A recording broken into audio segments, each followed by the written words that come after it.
Hi Baes, it's your girl Shayla, creator of B.A.E-The, a real life study of love and relationships, coming at you once again with another installment of the self series Before Anyone Else. And I hope everyone had a happy new year. I hope everybody is starting their new year off right. I know I am.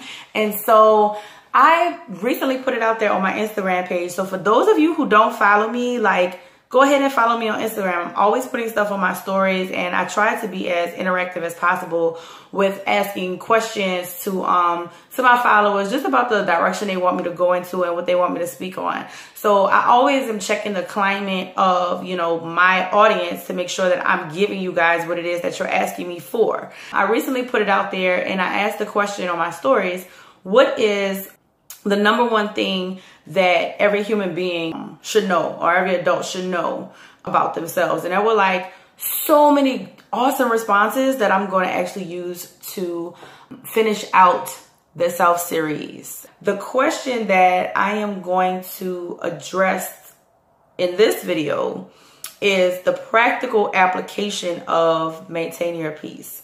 So I thank you so much for your question. It let me know that I need to go a little step further with the protecting your peace component and maintaining your peace. So how do you go about doing that in the first place? Let's get right on into it.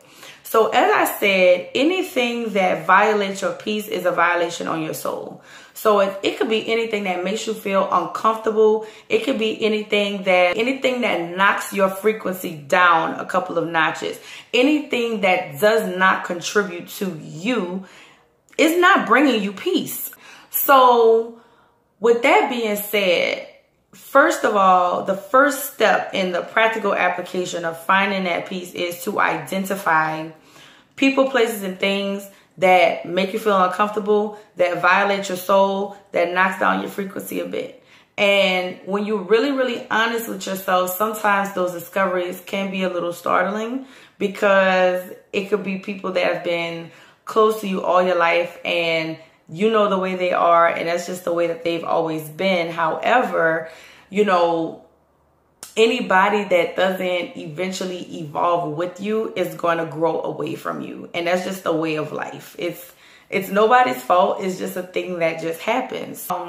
Places and things, just like people, are also easy. You identify those places or identify those things and you begin to cut that out of your life. So whether that's a certain club you used to go to and you're trying to change your life, or there's a certain group of people that don't really respect your evolution as a person, or they're trying to get you to go back to some old shit that you're not on anymore. Easy, stop going there, stop going there. So that's places. Things can be a little tricky. We hold sentimental value to, or things could be the things that we consume that are not particularly good for our body. So, sugar, that's a thing. Get support for that. Get a sugar busting group together and create your support system surrounding that. Journal about it. Make sure you have a designated person that you can talk to. So when you're having a struggle with getting rid of a certain thing, especially a thing that may be in your house, like sugar or greasy foods, fried foods, or whatever, if you're not in control of the diet, or if there are things that you've maybe accumulated in another relationship that you don't want to get rid of, talk to somebody about it and get their opinion. And this is what I truly believe about things accumulated from past relationships. If you hold too much sentimental value to those things, which is ultimately reminiscent of the time that you spent with someone that you're no longer with, and you're trying to move on at the same time, I don't feel like that's 100% possible. For those of you that know that I was married and now I'm currently divorced, I didn't keep that ring.